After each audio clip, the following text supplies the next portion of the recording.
Hello dear students, a very first good morning to all.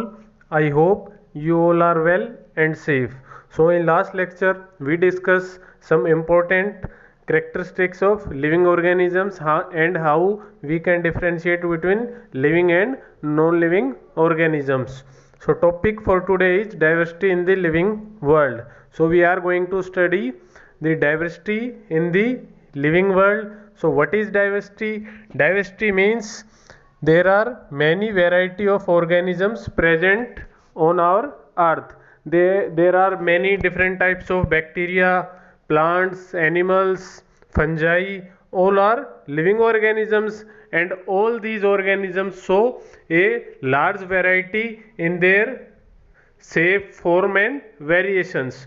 So if we see around us, we can find many number of species or many varieties of living organisms. We will find dogs, cats, cattle, humans. Means in a particular area we can see there are different kind of living organisms and their varieties.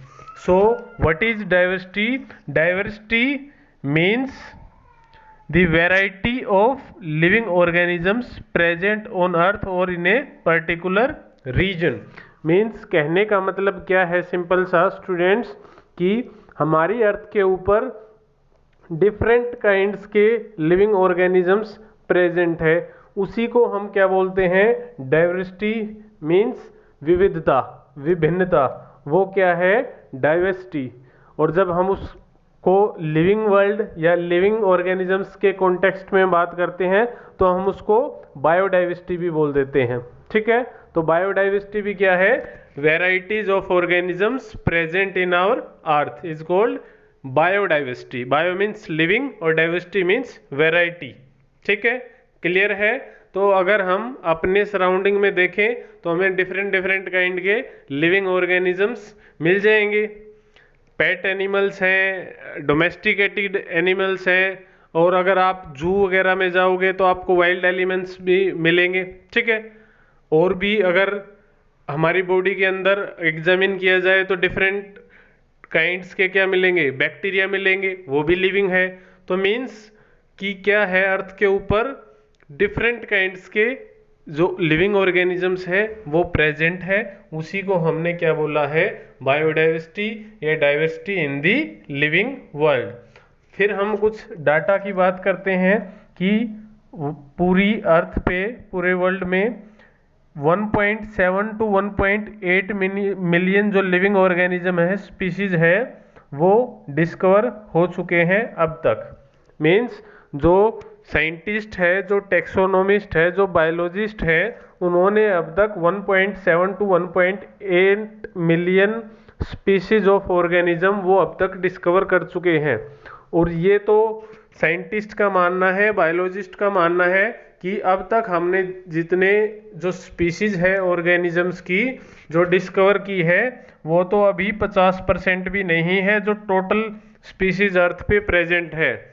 Daily या एक year में ये लगा लो, हर साल कम से कम 15,000 species discover की जाती है नई। मीन्स हर एक ईयर में 15,000 अप्रोक्स जो स्पीशीज है लिविंग ऑर्गेनिजम्स की वो हर साल डिस्कवर की जा रही है।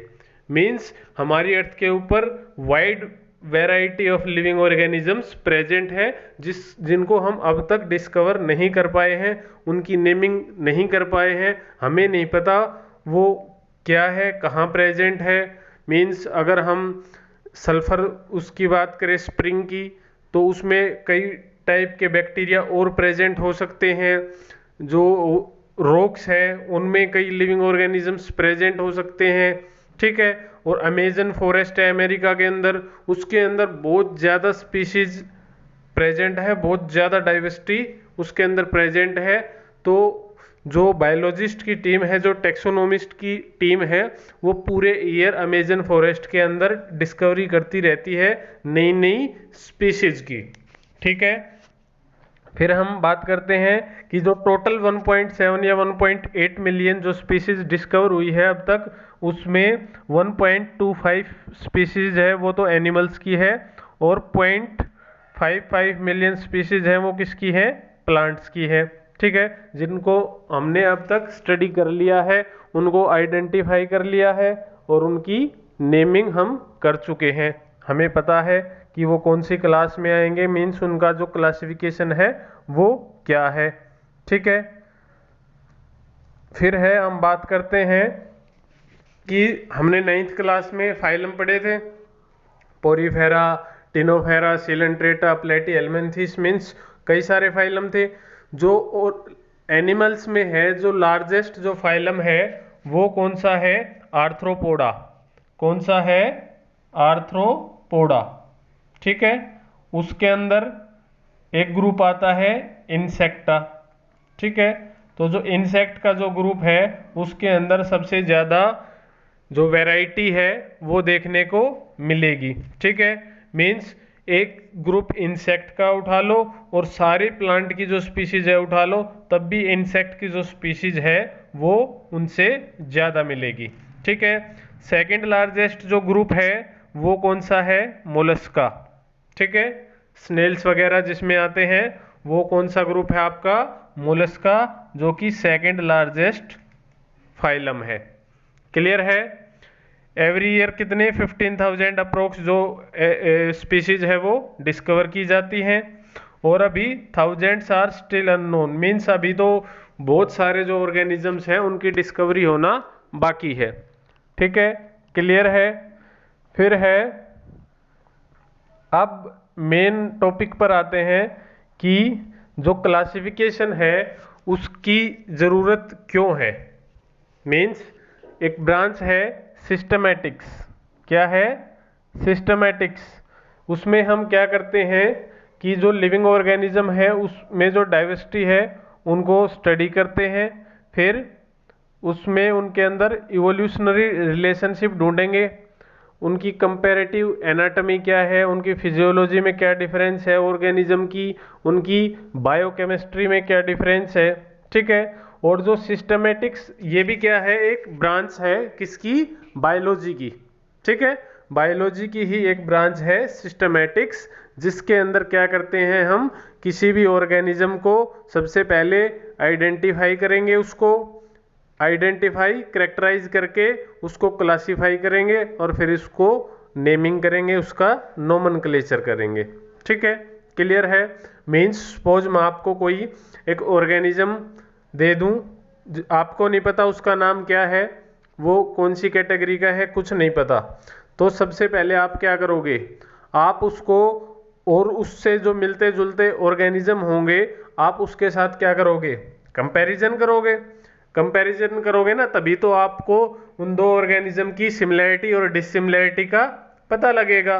तो वो सब हम किसके अंदर करते हैं, सिस्टमैटिक्स के अंदर, किसी ऑर्गेनिज्म की को क्लासिफाई करना, उसकी नेमिंग करना और उसका आइडेंटिफिकेशन करना। और इसकी शुरुआत सबसे पहले किसने की थी, लीनियस ने। किसने की थी, कैरोलस लीनियस। ठीक है, सबसे पहले जो टर्म है वो किसने दी थी, सिस्टमैटिक्स, कैरोलस लीनियस ने। क्लियर है। आगे बढ़ते हैं। ये टैक्सोनॉमी क्या है, टैक्सोनॉमी है study of principles and procedures of classification. Confusion रहेगा आपको थोड़ा किस किस के बीच में, सिस्टमैटिक्स के बीच में और टैक्सोनॉमी के बीच में। अभी यही क्लियर कर देता हूं कि टैक्सोनॉमी क्या है और सिस्टमैटिक्स क्या है। जो सिस्टमैटिक्स है वो एक ब्रॉडर टर्म है, ब्रॉडर एस्पेक्ट है। ठीक है, उसी के अंदर टैक्सोनॉमी आती है। मीन्स अगर हम सिस्टमैटिक्स की बात करें तो सिस्टमैटिक्स में हम क्या करेंगे, किसी भी ऑर्गेनिज्म को सबसे पहले आइडेंटिफाई करके फिर उसको क्लासिफाई करेंगे और फिर उसका नोमेनक्लेचर करेंगे, उसको कोई नाम देंगे। ये है कौन सी, सिस्टमैटिक्स। ठीक है, तो फिर टैक्सोनॉमी क्या है, टेक्सोनोमी में हमने जब सिस्टमेटिक्स में बात करी कि हम नेमिंग करेंगे, क्लासिफिकेशन करेंगे और नोमेनक्लेचर करेंगे, तो वो जिन प्रिंसिपल के बेस पे या जिन प्रोसीजर के बेस पे करेंगे उसकी स्टडी क्या कहलाती है? टेक्सोनोमी। कि जो रूल्स है जिससे हम ऑर्गेनिजम्स को क्लासिफाई करेंगे, उनकी नेमिंग करेंगे या आइडेंटिफिकेशन करेंगे, तो वो जो सेट ऑफ रूल्स है या प्रिंसिपल है उसकी स्टडी क्या कहलाती है? टेक्सोनोमी। तो टेक्सोनोमी में हम क्या स्टडी करते हैं कि क्या क्या रूल्स हैं, किसी नई और जो ऑर्गेनिज्म है उसकी डिस्कवरी हुई है तो उसका नाम कैसे रखा जाएगा, मीन्स उसका नोमेनक्लेचर कैसे होगा, उसको क्लासिफाई कैसे करेंगे, तो वो सारे रूल्स और प्रिंसिपल्स है वो किसके अंदर आते हैं? टेक्सोनोमी के अंदर। ठीक है, क्लियर है? हम कई बार टेक्सोनोमी को और सिस्टमेटिक्स को इंटरचेंजेबली यूज करते हैं एक दूसरे की जगह, लेकिन इनमें डिफरेंस है। ठीक है, एक और डिफरेंस क्या है कि हम जो सिस्टमेटिक्स है उसमें इवोल्यूशनरी हिस्ट्री को भी देखते हैं ऑर्गेनिज्म की, मींस उनका इवोल्यूशन किससे हुआ है, उनकी हिस्ट्री चेक करेंगे कि कैसे वो, कौन से उनके जो एंसेस्टर थे, उनके पूर्वज से कहाँ से वो इवोल्व होके आए हैं, मीन्स उसकी इवोल्यूशनरी हिस्ट्री को भी चेक किया जाता है। ठीक है, क्लियर है? एक छोटी सी बात और, जो स्पीशीज टर्म है वो किसने दी थी? जॉन रे ने। एक इंपॉर्टेंट है, कई बार पूछी जाती है कॉम्पिटिटिव एग्जाम्स में भी, कि जॉन रे ने जो स्पीशीज टर्म को इन्वेंट किया था, दिया था। ठीक है, क्लियर है? कैरोलस लिनियस को हम क्या बोलते हैं? Father of taxonomy. ठीक है, सबसे पहले जो ऑर्गेनिज्म का जो नेमिंग थी, नोमेनक्लेचर था, वो किसने स्टार्ट किया था? कैरोलस लिनियस ने। इसलिए हम इनको क्या बोल रहे हैं? Father of taxonomy. ठीक है, और जो सिस्टमेटिक्स जो टर्म है वो भी किसने दी थी? कैरोलस लिनियस ने। और उन्होंने एक बुक पब्लिश की थी जिसका नाम क्या था? सिस्टमा नेचुरई। बुक कहीं भी आए, इंपॉर्टेंट है, किसी भी बायोलॉजिस्ट ने लिखी हो, इंपॉर्टेंट है, याद रखना। ठीक है, तो उन्होंने कौन सी बुक पब्लिश की थी? कैरोलस लिनियस ने सिस्टमा नेचुरई। ठीक है, सिस्टमा का वर्ड का मतलब ही क्या होता है? टू अरेंज, मीन्स कि एक अरेंजमेंट, और वो अरेंजमेंट किसके बेसिस पे होगा? जो रूल्स बना रखे हैं। ठीक है, नेचुरई मतलब नेचर, कि नेचर में जो ऑर्गेनिजम्स प्रेजेंट है उनका अरेंजमेंट कैसे है, वो इस बुक के अंदर उन्होंने बताया था। और उसके अंदर 4326 स्पीशीज ऑफ एनिमल्स है, उनका डिस्क्रिप्शन उन्होंने दिया था। कौन सी बुक के अंदर? सिस्टमा नेचुरई के अंदर। और इसमें जो डिस्क्रिप्शन था वो किसका था? एनिमल्स का। ठीक है, क्लियर है? कैरोलस लिनियस ने सबसे पहले जो नोमेनक्लेचर है वो स्टार्ट किया था, इसलिए उनको हम फादर ऑफ टेक्सोनोमी बोलते हैं। फादर ऑफ बाइनोमियल नोमेनक्लेचर भी किनको बोला जाता है? कैरोलस लिनियस को। ठीक है, क्लियर है? एक और उन्होंने बुक लिखी थी सेकंड, उसका नाम क्या है? Species plantarum. ठीक है, क्या नाम है? स्पीशीज प्लांटेरम, जिसके अंदर उन्होंने 5900 स्पीशीज ऑफ प्लांट्स की है वो डिस्क्रिप्शन दी थी। किसके बेस पे दी थी? On the basis of sexual reproduction. ठीक है, उनको किस बेस पे क्लासिफाई किया था? उनके अंदर सेक्सुअल रिप्रोडक्शन कैसे हो रहा है उसके बेस पे उन्होंने क्लास, उनको क्या किया था? डिस्क्रिप्शन दी थी 5900 स्पीशीज ऑफ प्लांट्स की। कब दी थी? 1753 में। डेट भी इंपॉर्टेंट है, लीनियस से जुड़ी कोई भी बुक हो, कोई भी टर्म हो, वो याद रखना। ठीक है, तो एक तो हो गई सिस्टमा नेचुरई जिसमें एनिमल्स की डिस्क्रिप्शन थी, दूसरा स्पीशीज प्लांटेरम, उसमें किसका डिस्क्रिप्शन था? प्लांट्स का। किस बेस पे था? सेक्सुअल रिप्रोडक्शन के बेस पे। ठीक है, क्लियर है? Linnaeus introduce system of nomenclature of plant and animals known as binomial nomenclature. Bi का मतलब क्या होता है? दो, और नोमियल का मतलब नेम। ठीक है, और नोमेनक्लेचर किसी को नाम देना। तो बाइनोमियल नोमेनक्लेचर क्या होगा? कि ऐसा नाम जिसके अंदर दो वर्ड हों। ठीक है, जैसे हम किसी भी साइंटिफिक नेम को उठा ले, आपने पढ़ा होगा अर्ली क्लासेज में मैंगीफेरा इंडिका, किसका साइंटिफिक नेम है? मैंगो का। तो मैंगीफेरा इंडिका मीन्स दो वर्ड हुए, तो ये क्या है, बाइनोमियल नोमेनक्लेचर। अगर हम हमारी बात करें, ह्यूमंस की बात करें, तो हमारा साइंटिफिक नेम क्या है, होमो सेपियंस। तो क्या है, दो वर्ड है। तो ये जो बाइनोमियल नोमेनक्लेचर है मींस कि एक साइंटिफिक नेम में दो वर्ड होंगे। जो पहले वाला वर्ड है वो जीनस का होगा और जो सेकंड वर्ड है वो स्पीशीज का होगा। तो जिस साइंटिफिक नेम के अंदर दो वर्ड होते हैं उसको हम बोलते हैं बाइनोमियल नोमेनक्लेचर। क्या बोलेंगे उसको, बाइनोमियल नोमेनक्लेचर। और बाइनोमियल नोमेनक्लेचर को फर्स्ट टाइम इंट्रोड्यूस करने वाले कौन थे, कैरोलस लीनियस। तो इनको क्या बोला जाता है, फादर ऑफ बाइनोमियल नोमेनक्लेचर भी इनको बोला जाता है, फादर ऑफ टेक्सोनोमी भी इनको बोला जाता है। और जो सिस्टमा जो टर्म थी वो भी किसने दी थी, कैरोलस लीनियस ने। जो स्पीशीज प्लेंटेरम बुक है, प्लांट की डिस्क्रिप्शन जिसमें थी, वो भी किसने लिखी थी, कैरोलस लीनियस ने। और जो एक और बुक थी सिस्टमा नेचुरेई जिसमें एनिमल्स का डिस्क्रिप्शन था, वो भी किसने दी थी, कैरोलस लीनियस ने। इंपॉर्टेंट है, एक एक टर्म एक एक डाटा याद रखना, ठीक है। तो बाइनोमियल नोमेनक्लेचर क्लियर है, ऐसा साइंटिफिक नेम जिसके दो वर्ड हो, पहला वर्ड उसको जीनस को डिनोट करेगा, सेकंड वर्ड है वो स्पीशीज को डिनोट करेगा, ठीक है। कोई भी साइंटिफिक नेम आप उठा के देख लो, दो पार्ट होंगे। जैसे हमारे हाउस में जो वो होती है मक्खी, उसका क्या नाम होता है साइंटिफिक नेम, मुस्का डोमेस्टिका, ठीक है, क्लियर है। पाइसम स्टाइवम, सोलेनम ट्यूबरोसम, पोटैटो, तो सबके क्या है, दो नाम है। तो सब का जो नोमेनक्लेचर है वो कौन से उससे हुआ है, बाइनोमियल नोमेनक्लेचर से, क्लियर है। फिर चलते हैं नेक्स्ट। नेक्स्ट क्या है, क्लेडिस्टिक्स। क्लेडिस्टिक्स क्या है अब, कि ऑर्गेनिजम्स हैं उनको उनकी हिस्टोरिकल जो ऑर्डर है उसके अकॉर्डिंग उनको अरेंज करना, ठीक है। उनको हिस्टोरिकल ऑर्डर में, जिस ऑर्डर में वो इवॉल्व हुए हैं, मींस पहले कौन हुआ, फिर उसके बाद कौन हुआ, फिर उसके बाद कौन हुआ।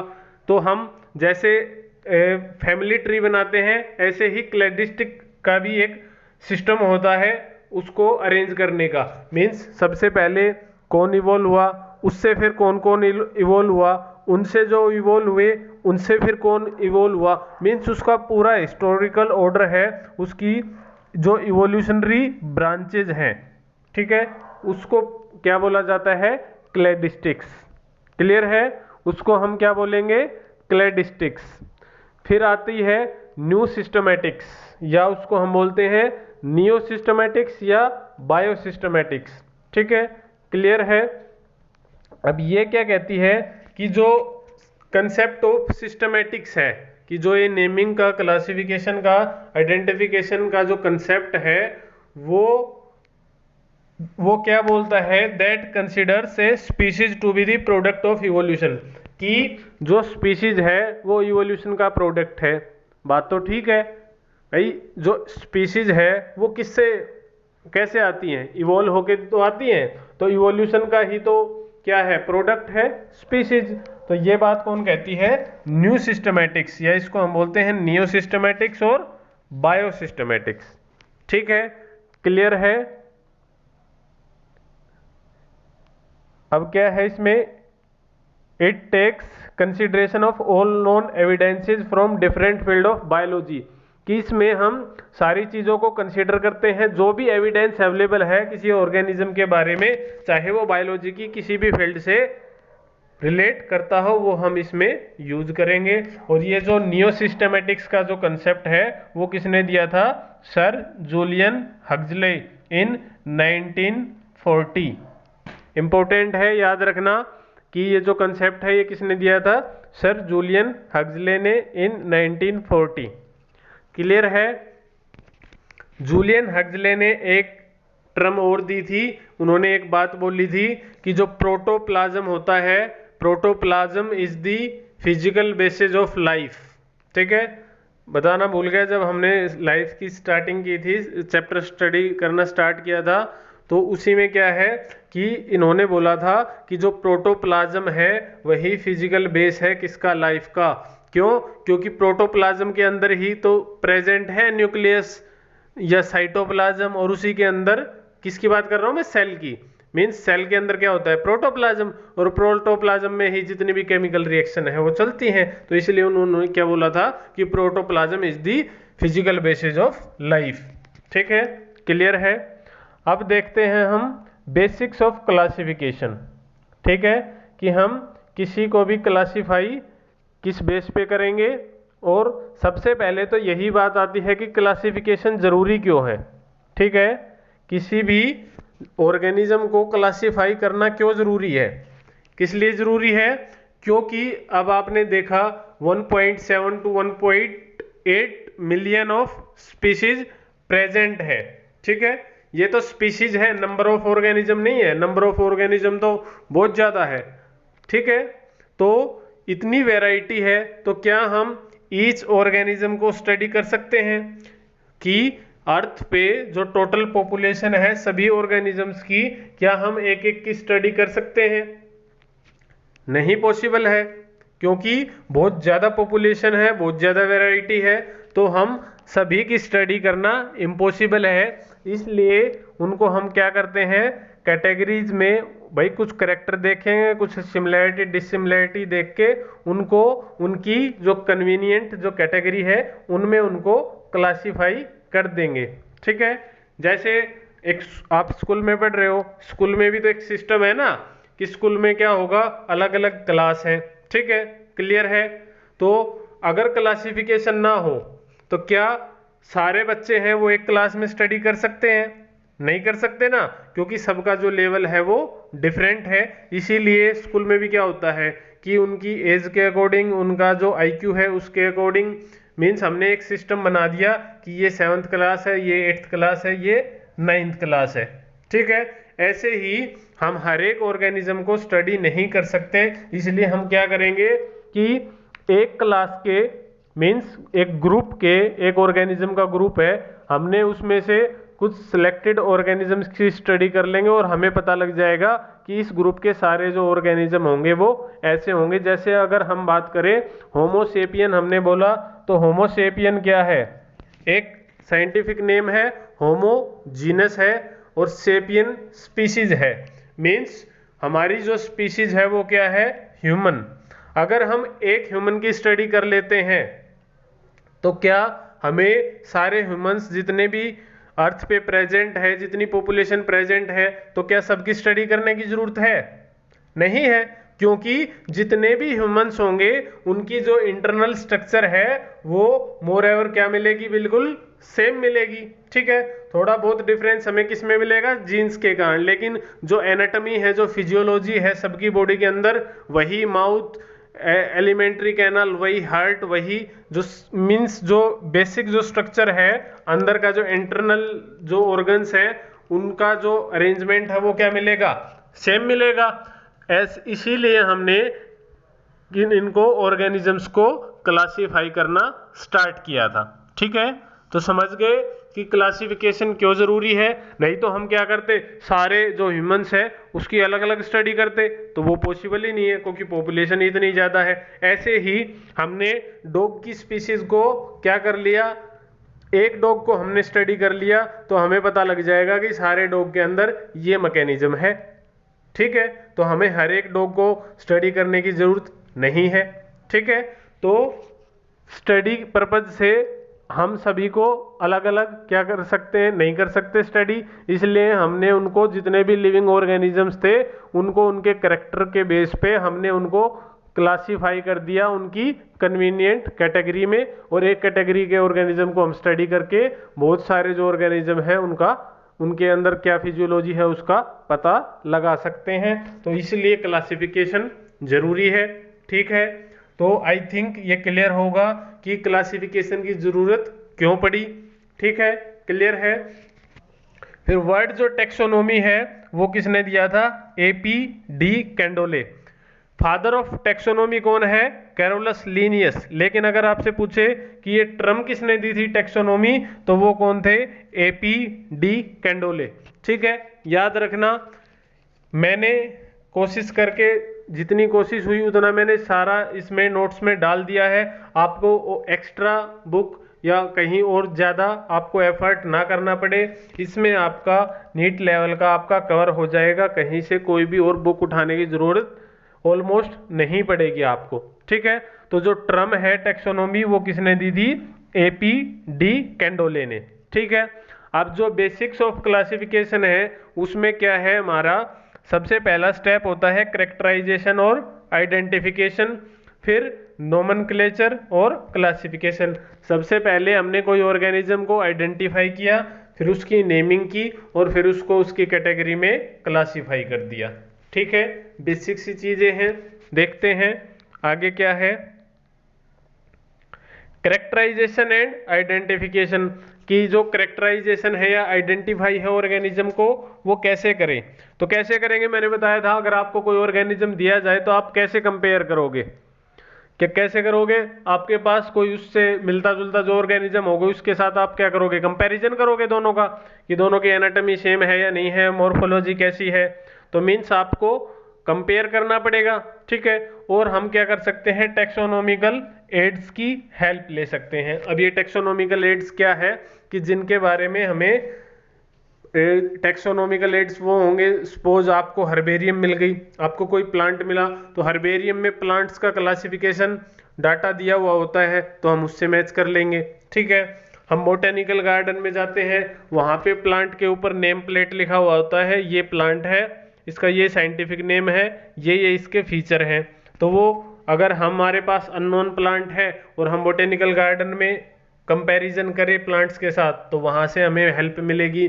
कोई एनिमल मिला है तो किसी जू में जाए, किसी म्यूजियम में जाए, ये सब हमें किसमें? आइडेंटिफिकेशन में हेल्प करते हैं। इनको हम क्या बोलते हैं? टैक्सोनॉमिकल एड्स, ठीक है, क्लियर है। फिर है नोमेनक्लेचर। अब नोमेनक्लेचर में क्या करेंगे? हम उसको नाम देंगे, नाम जरूरी है भाई, कोई अगर बच्चा भी पैदा होता है तो उसका भी नामकरण किया जाता है। ऐसे ही बायोलॉजी में भी नामकरण होता है, क्या बोलते हैं उसको? नोमेनक्लेचर, ठीक है। तो नोमेनक्लेचर होता है, नामकरण होता है। अब नाम दो तरह के होते हैं, कौन कौन से? एक तो है कॉमन नेम और एक है साइंटिफिक नेम या बायोलॉजिकल नेम, ठीक है। तो पहले देख लेते हैं कॉमन नेम, या हम इसको बोलते हैं वर्नाकुलर नेम, ठीक है। कॉमन नेम वो होते हैं जो आपको लोकल एरिया में सुनने को मिलेंगे, आप बोलते होगे, और वो रीजन टू रीजन डिफरेंट होते हैं। मीन्स कहने का मतलब क्या है कि कोई ऐसी चीज हो, कोई ऐसा ऑर्गेनिज्म हो जिसको आप यहाँ कुछ बोल रहे हो, दूसरे स्टेट में जाओ उसको डिफरेंट बोलते हैं। जैसे प्याज की बात करते हैं हम, ओनियन जो होती है, अब यहाँ पे हमारे उसको प्याज बोलते हैं, महाराष्ट्र में जाओगे उसको कांदा बोलते हैं, ठीक है। तो डिफरेंस आ गया ना। अब यहाँ पे आप प्याज बोल रहे हो, ये तो इंडिया की बात कर रहे हैं हम, सिर्फ इंडिया के अंदर ही इतनी वैरायटी है। आपको एक सब्जी का, एक फ्रूट का कई कई आपको नाम देखने को मिल जाएंगे, ठीक है। आप महाराष्ट्र में जाके बोलोगे प्याज दे दो सब्जी वाले को, उसको समझ ही नहीं आएगा। तो क्या होगी? कंफ्यूजन होगी ना।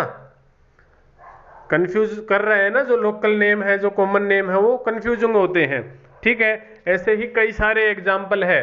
पोटैटो का ले लो, पोटैटो का है, उसको भी डिफरेंट डिफरेंट कंट्री में डिफरेंट डिफरेंट बोला जाता है। किसी में पटाऊ बोलते हैं, किसी में पोटैटो बोलते हैं, किसी में पटाटो बोलते हैं, ठीक है। तो मीन्स कंट्री टू कंट्री तो डिफर करते ही हैं। और हमारे इंडिया में ही इतनी जो पॉपुलेशन है, जो स्टेट है, उसमें भी आपको एक ऑर्गेनिज्म के डिफरेंट डिफरेंट नेम मिल जाएंगे।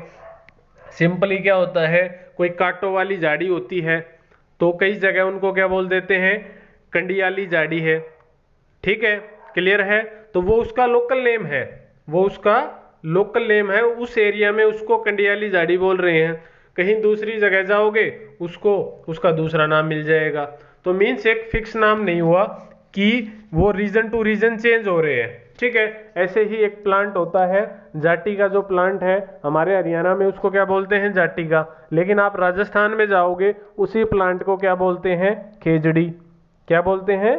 खेजड़ी, ठीक है। वो उनका स्टेट ट्री है राजस्थान का, ठीक है। स्टेट ट्री होते हैं ना, राज्य जो एक स्टेट का वो जो स्टेट ट्री होता है वो उनका खेजड़ी है। तो उसी प्लांट को तो हम तो बोल रहे हैं जाटी, और हम वहाँ क्या बोलते हैं उसको, खेजड़ी। ठीक है। अगर हम वहाँ जाके किसी को बोलते हैं कि भी तुमने जाटी का प्लांट देखा है, तो वो क्या कर देगा, मना कर देगा। ठीक है। जबकि उनका स्टेट ट्री है वो, लेकिन उनको वो जाटी नहीं पता, वो उसको क्या बोल रहे हैं, खेजड़ी बोल रहे हैं। तो मीन्स जो लोकल नेम है वो रीजन टू रीजन वेरी करते हैं, कंट्री टू कंट्री वेरी करते हैं। ठीक है। फिर हम इनको रखते क्यों हैं भाई, इनमें इतनी कमी है कॉमन नेम्स में, तो हम इनको क्यों यूज करते हैं। इनको इसलिए यूज किया जाता है ताकि ये इजी टू प्रोनाउंस होते हैं। ठीक है। यूनिनोमियल होते हैं, मीन्स एक ही नाम होता है। अब जब जैसे हमने साइंटिफिक नेम की बात करी, तो साइंटिफिक जो नेम है वो तो उसमें तो क्या है, बाइनोमियल है, दो वर्ड है, एक जीनस का एक स्पीशीज का। लेकिन जो लोकल नेम है वो तो क्या है, यूनिनोमियल है, एक ही नेम मिलेगा। इजी टू रिमेंबर है, क्यों, क्योंकि हम हमारी आसपास की जो लोकल लैंग्वेज है उसी से वो ओरिजिनेट हुआ है, तो हमारे लिए वो रिमेंबर करना, याद रखना वो क्या है, इजी है, और उसको प्रोनाउंस करना भी हमारे लिए इजी होता है as compare to scientific names. जैसे हम मैंगो बोल दिया हमने सिंपली उसको, ठीक है, हमें बचपन से सुनते आ रहे हैं, मैंगो हमें याद है। लेकिन अगर हम उसके साइंटिफिक नेम की बात करें तो मैंगीफेरा इंडिका है, दो नाम हो गए और नाम भी ऐसे। ठीक है। तो कॉमन नेम क्या होते हैं, यूनिनोमियल होंगे, इजी टू रिमेंबर और इजी टू प्रोनाउंस। ठीक है, क्लियर है। फिर है, लेकिन जो ये नेम होते हैं लोकल नेम या वर्नाकुलर नेम, इनको बायोलॉजिस्ट यूज नहीं कर सकते। ठीक है, बायोलॉजिस्ट यूज नहीं करते। क्यों नहीं करते, क्यों, क्योंकि हम बात कर चुके, ये रीजन टू रीजन वेरी करेंगे। ठीक है। एक ऑर्गेनिज्म के एक ही लैंग्वेज में कई नाम हो सकते हैं। ठीक है। और क्या है, उनके मीनिंग है वो भी डिफरेंट हो सकते हैं डिफरेंट डिफरेंट एरिया में। ठीक है। इसलिए लोकल नेम तो कोई ऐसा सिस्टम होना चाहिए ना, अगर हमने बोला मैंगीफेरा इंडिका, तो उसका मतलब चाहे आप अपने रेवाड़ी डिस्ट्रिक्ट में पूछो, पूरे हरियाणा में पूछो, पूरी इंडिया में पूछो, या ऑल ओवर दी वर्ल्ड किसी भी कंट्री में आप मैंगीफेरा इंडिका बोलोगे तो उसका मतलब क्या होगा, मैंगो। ठीक है। मीन्स कोई कंफ्यूजन नहीं, एक नेम ऐसा हो गया जो पूरे वर्ल्ड में यूनिवर्सल है, सही हर जगह वो एक्सेप्टेड है। ठीक है। तो साइंटिफिक जो नेम होते हैं वो कंफ्यूजिंग नहीं होंगे, वो रीजन टू रीजन चेंज नहीं होंगे, वो ऑल ओवर द वर्ल्ड क्या रहेंगे, सेम रहेंगे। ठीक है, क्लियर है। तो हम साइंटिफिक नेम को क्यों यूज करते हैं, क्यों जरूरी है साइंटिफिक नेम, कि जो कंफ्यूजन है वो ना हो। ठीक है, क्लियर है। तो वो क्या होगा, चाहे हम किसी भी जगह चले जाएं, वर्ल्ड के किसी भी एरिया में जाएं, तो जो साइंटिफिक नेम है वो वही रहेगा। ठीक है। तो उसके लिए क्या क्या रूल होते हैं, कि साइंटिफिक नेम को रखने से पहले कुछ प्रिंसिपल्स और क्राइटेरिया होते हैं। ठीक है। और जो ऑल ओवर दी वर्ल्ड क्या होगा, एक ही नाम होगा एक ऑर्गेनिज्म का, और वो जो नेम है वो पहले किसी ऑर्गेनिज्म के लिए यूज ना किया हुआ हो। ठीक है, क्लियर है। तो ये भी आपको क्लियर है लोकल नेम क्यों यूज करते हैं, और क्या क्या उसके अंदर लिमिटेशंस है, क्या क्या उसके अंदर कमी है, और साइंटिफिक नेम क्यों जरूरी है। ठीक है, क्यों साइंटिस्ट, अब सपोज कोई साइंटिस्ट किसी लोकल जो प्लांट है उस पे रिसर्च कर रहा है। ठीक है, अब वो रिसर्च करने चला गया फॉरेन में, अब वो सपोज किसी मटर के पौधे पे कर रहा है, या कोई जो लोकल प्लांट है उसके ऊपर रिसर्च कर रहा है। अब वो वहां पे जाके उसका नाम बताएगा, उनको पता ही नहीं लगेगा कि ये किस पे रिसर्च कर रहा है। अब उनको समझ में नहीं आएगा कि ये क्या कर रहा है, कौन से प्लांट पे रिसर्च कर रहा है। और जबकि वो साइंटिफिक नेम बोलेगा तो उनको पता लग जाएगा, हाँ ये प्लांट है, इस पे रिसर्च हो रही है। क्यों, क्योंकि जो साइंटिफिक नेम है वो उस प्लांट का इंडिया में भी वही है, और उस प्लांट का साइंटिफिक नेम जहाँ पे वो गया है फॉरेन में, उसका नाम वहां पर भी वही है। मीन्स एक प्लांट का नाम या एक ऑर्गेनिज्म का नाम all over the world same रहेगा, चाहे वो किसी भी रीजन में चला जाए। ठीक है, तो इंपॉर्टेंस समझ में आई कि what is the importance of scientific names और बायोलॉजिकल नेम्स। ठीक है, नेक्स्ट है नोमेनक्लेचर। अब नोमेनक्लेचर क्या है, इसके भी टाइप होते हैं। एक टाइप तो हम बढ़ चुके बाइनोमियल, जिसमें साइंटिफिक जो नेम है उसके दो वर्ड हो। फर्स्ट जो नेम होगा वो जीनस को डिनोट करेगा और सेकंड जो वर्ड होगा वो स्पीशीज को डिनोट करेगा। अब एक होता है पॉलिनोमियल। ठीक है, ये बहुत पहले यूज किया जाता था, पॉलिनोमियल जो मेथड है, अब यूज नहीं किया जाता। इसमें क्या होता था कि प्लांट की जो डिस्क्रिप्शन है, कि प्लांट के जो करेक्टर्स है वो पूरे नाम में ही घुसा देते थे। अब देखो, ये जो नाम है ये एक ही प्लांट का नाम है। क्या है? कैरियोफाइलम सेक्सटाइलिस फोलिस ग्रेमिनेशियस अम्बलीट कोरिम्बिस। ये एक प्लांट का नाम है। अब बताओ, कोई इस नाम को याद कर सकता है? ये रिमेंबर ही नहीं होगा, मीन्स कोई याद ही नहीं कर सकता इसको। तो पॉलिनोमियल जो नेम है वो यूज नहीं किए जाते। ठीक है, पहले क्यों यूज किए जाते थे कि डिस्क्रिप्शन देने के लिए। ठीक है, इसमें इस प्लांट की सारी डिस्क्रिप्शन दे दी कि उसके लीफ ऐसे हैं और ऐसे अम्बिलिकल उसमें अरेंजमेंट में है लीफ, मीन्स पूरा फ्लावर का डिस्क्रिप्शन उन्होंने नाम के अंदर ही दे दिया। तो नाम तो बहुत ज़्यादा बड़ा हो गया, तो उसको तो हम याद ही नहीं रख सकते। ठीक है, क्लियर है? तो ये फेल हो गया था ये सिस्टम। फिर है ट्राइनोमियल। ठीक है, जिसके अंदर 3 पार्ट हों। ठीक है, जिसमें हम 3 वर्ड का यूज करें नोमेनक्लेचर के लिए। ठीक है, जैसे ट्राइनोमियल है वो कहीं कहीं यूज किए जाते हैं, जैसे gorilla gorilla gorilla, means gorilla का जो साइंटिफिक नेम होता है वो क्या होता है? Gorilla gorilla gorilla. ऐसे कई जगह यूज किए जाते हैं। या फिर हम कई बार क्या करते हैं कि सपोज किसी साइंटिस्ट ने किसी का नोमेनक्लेचर किया किसी स्पीशीज का, तो उस साइंटिस्ट का नाम हम एब्रीविएटेड फॉर्म में, शॉर्ट फॉर्म में उसके जीनस के नेम के पीछे लगा देते हैं। ठीक है, सपोज भाई लीनियस ने मैंगीफेरा इंडिका जो नाम है वो दिया है, मैंगो का साइंटिफिक नेम लीनियस ने दिया है, तो हम मैंगीफेरा इंडिका लिख के और उसके बाद जो लीनियस है उसकी शॉर्ट फॉर्म लिख देंगे, NN डॉट लगा देंगे। तो पहला नाम तो हो गया जीनस का मैंगीफेरा, दूसरा हो गया स्पीशीज का इंडिका, तीसरा हो गया टेक्सोनोमिस्ट का जिसने उसको नाम दिया है। तो ये भी ट्राइनोमियल हो गया। ठीक है, क्लियर है? तो ट्राइनोमियल क्या हो? ऐसा साइंटिफिक नेम जिसमें 3 वर्ड हो। ठीक है, क्लियर है? फिर है बाइनोमियल नोमेनक्लेचर। क्या है? बाइनोमियल नोमेनक्लेचर, जो हम स्टडी करने वाले हैं और जो मोस्टली एक्सेप्टेड है। किसने दिया था? कैरोलस लीनियस ने। ठीक है, 2 वर्ड होंगे, कौन कौन से बता चुका आपको पहले ही, कि जो पहला नेम होगा वो किसको डिनोट करेगा? जीनस को।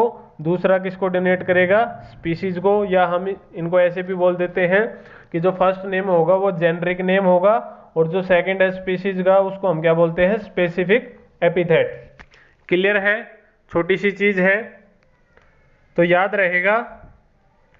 तो हमने क्या पढ़ा कि जो बाइनोमियल नोमेनक्लेचर है उसमें 2 पार्ट होंगे। वीडियो लंबी हो रही है, वही देख रहा था टाइमिंग कितना टाइम हो गया। ठीक है, तो अब हम कहाँ तक कर चुके हैं कि बाइनोमियल नोमेनक्लेचर क्या होता है, ट्राइनोमियल क्या है, पॉलिनोमियल क्या है, हमें नोमेनक्लेचर मीन्स साइंटिफिक नेम की जरूरत क्यों पड़ी। ठीक है, लोकल नेम्स क्या होते हैं, क्या क्या लिमिटेशंस है, क्यों यूज किए जाते हैं, या सिस्टमेटिक्स क्या है, टेक्सोनोमी क्या है, किसने दी, ये सब आज हम स्टडी कर चुके। तो नेक्स्ट जो वीडियो होगी, नेक्स्ट जो लेक्चर होगा उसमें we will cover rules of nomenclature, कि अगर किसी ऑर्गेनिज्म को साइंटिफिक नेम दिया जा रहा है, उसका नोमेनक्लेचर किया जा रहा है, तो उसके लिए क्या क्या रूल्स होने चाहिए वो बनाए हुए हैं किसने? ICZN ने और ICBN ने। ठीक है, international code for botanical nomenclature. ठीक है, and international code for zoological nomenclature. Plants के लिए और जो जूलॉजिकल है मीन्स एनिमल्स के लिए डिफरेंट ऑर्गेनाइजेशन है जो जिससे हमें पास करवाने होते हैं अगर हम किसी ऑर्गेनिज्म का नोमेनक्लेचर करते हैं। तो कल हम देखेंगे कि कौन से जो रूल्स हैं जो इन ऑर्गेनाइजेशन ने दिए हुए हैं कि अगर हम किसी ऑर्गेनिज्म का नोमेनक्लेचर करते हैं तो हमें कौन कौन से रूल्स हैं वो फॉलो करने होंगे। ठीक है, क्लियर है? तो सो आई होप कि जितना आज हमने किया है वो आपको क्लियर होगा। इनके नोट्स हैं वो आपकी फेयर नोटबुक में होने चाहिए और उनको रिवाइज भी किया करो। ठीक है, be at home, be safe, take care, bye bye.